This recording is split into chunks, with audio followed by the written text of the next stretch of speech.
लाडू त्यासाठी लागणारे साहित्य हे लोणावळा चिक्की, शेंगदाणे चिक्की, परत खोबऱ्याची चिक्की आणि तिळाची चिक्की हे तिन्ही मिक्सरमध्ये बारीक करून घ्यायची। या पद्धतीने जी आपली लोणावळा चिक्की ती पूर्ण मिक्सरमध्ये बारीक करून घ्यायची, पूर्ण एकदम बारीक। आणि त्याच्यामध्ये काजू बदाम ते पण बारीक करून घ्यायचे। आणि हे गव्हाचं पिठाचे भाजून घ्यायचं लालसर होईपर्यंत। आणि हे भाजलेले पोहे हे कुरकुरीत होईपर्यंत भाजायचे चांगले। आणि त्यानंतर हे मिक्सरमध्ये बारीक करून घ्यायचे आणि ह्याच्यामध्ये गूळ ऍड करायचा आणि पूर्ण मिक्स करून घ्यायचं व्यवस्थित। पूर्ण सगळे एकजीव करून घ्यायचं अशा पद्धतीने।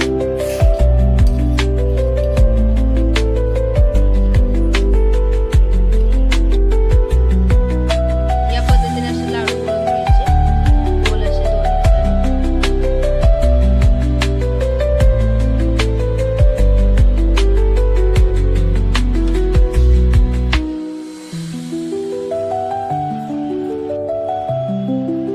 या पद्धतीने आपले सगळे लाडू तयार झालेले आहेत।